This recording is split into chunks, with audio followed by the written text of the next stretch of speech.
class, this is Mrs. Ball again. Today we're going to be reading a story called 2 Ways to Count to 10. There are two things we're going to do with the story. The first one, I want you to think about the plot. So we learned about the plot yesterday, and we want to think about our character, our setting, the problem, the rising action, the climax, the falling action, and the resolution. So while we're reading this story, please be thinking about that. We're also going to be paying attention to the math in this story. And there's a fun little twist. So let's get right started. First I wanted to show you, it's a Liberian folktale. So when it's a folktale, there will be a lesson learned as well. So this is called 2 Ways to Count to 10, and we can already see the setting of the story.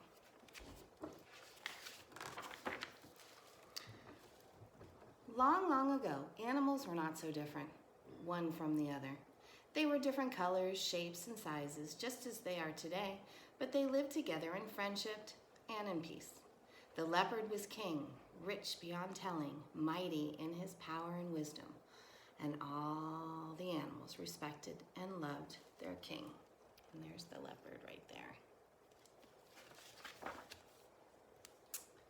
"Who shall I name to rule after me when I die?" King Leopard said one day to his beloved daughter. "I must seek out the cleverest beast in our jungle. I must find one who is wise enough to rule well. I shall make him a prince. Someday, my dear daughter, the two of you shall be queen and king."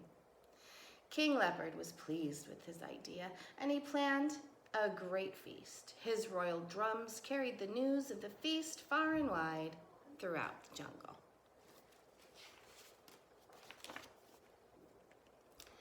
All the animals came as guests, and they danced for 3 days.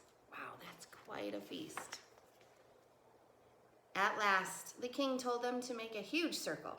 Stepping into its center, he called his daughter to his side. Then he spoke in a loud voice. "Listen, friends," he cried. "Someday, when I'm gone, another king must rule in my place. I will choose him now from among you so that he will be ready." There was a murmur of excitement all through the crowd. "I shall seek the cleverest among you, for your king must be wise. He shall be a son to me and a husband to my dear daughter. He shall share in all my riches." Shouts came from the eager guests at the king's feast. No doubt each animal hoped that the good fortune would be his. Then King Leopard held up his hunting spear. "Look at this, my people. Watch." He flung the spear far into the air, and it caught it when it fell to the earth again. "With this spear I will test you. He who would be our prince must also throw the spear toward the sky. He must send it so high that he can count to 10 before it comes down again." There was a buzz of talk among the animals. This would not be so hard to do, they thought. One after another, they came forward to try the skill. But first, each beast danced and sang before the king and his daughter. Quite a spectacle. "I will be first," said the elephant, pushing all the other beasts out of the way. The elephant danced clumsily. He was very big and his body was heavy. With his trunk in the air, he trumpeted all the fine deeds he would perform if he were king. "I will be king. I can do this thing," he said. With his trunk, the great beast threw King Leopard's spear into the air. 1, 2, 3, he began counting. But before the elephant had said 4, the king's spear dropped to the earth. The proud beast hung his head so low that the tip of his trunk dragged on the ground. He had failed. Next came the bush ox. "I will be king. I can do this thing," said the huge animal as he danced. "I'll throw the spear to the sun." The bush ox picked up the spear in his mouth. With a mighty toss of his great head, he flung it far, far above his wide gray horns. 1, 2, 3, 4, the bush ox counted. But he, too, was slow. Before he could say 5, the spear was down on the ground and he went off ashamed into the jungle. The chimpanzee was third. He jumped up and down, beating his hairy chest with his fists and singing of how much he would like to be king. The chimpanzee rose on his hind legs and held the spear in one hand, just like a man. I will be king. I can do this thing, he said. With a twist of his long arms, he threw it up toward the sky. 1, 2, 3, 4, 5, 6, 7, he chattered as fast as he could. The animals held their breath. Surely, with a quick tongue, he would make the count. Do you think he got it? But he did not.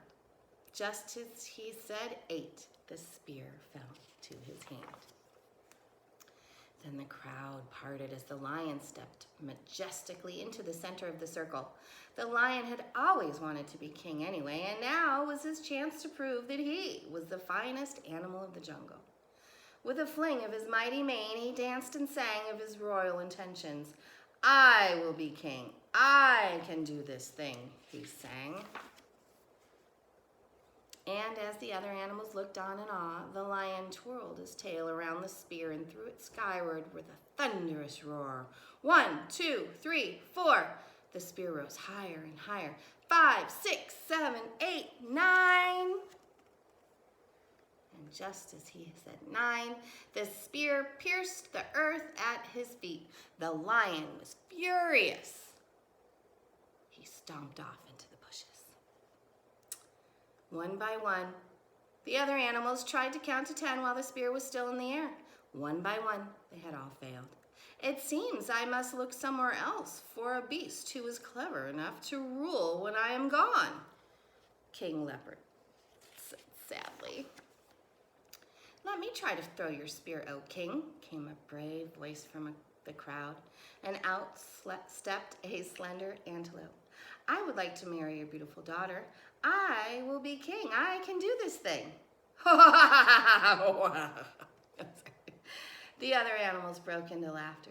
How could this weak and puny creature possibly throw the king's spear high enough to count to more than 2 or 3? How could he hope to succeed where all the other animals, even the lion, had failed? But the young antelope would not be turned aside. I wish to try, he insisted. King Leopard nodded his head. Who can say what any creature can do until he has tried? The king said to the crowd. The antelope may throw the spear. So the other animals moved back to give him room.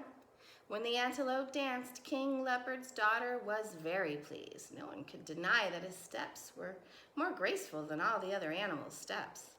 With a toss of his head, he flung the spear far up into the air.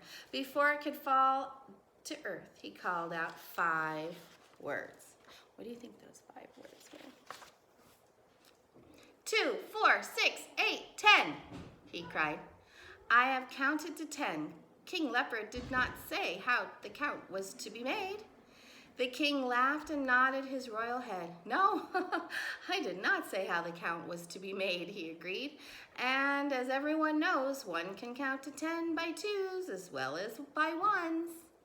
Remember, my friends, it is not always the biggest or the strongest, but sometimes the cleverest that wins the prize. The antelope has won the contest. He shall be king. At the wedding feast, which King Leopard gave for his daughter, the animals all cheered their clever new prince. I like that story. I like the twist. So did you think about the characters, the setting, the problem, the rising action, the climax, the falling action, the resolution or solution? Now, today in math, what I want you to do is get out your sheet that has 2 ways to count to 10 on it, and you will write out 5 different ways to get to 100, because you are 3rd graders. You can count to more than 10. So 5 different ways to get to 100 on that activity sheet in your packet. All right, have a great day. I can't wait to see you tomorrow and read another story. Bye.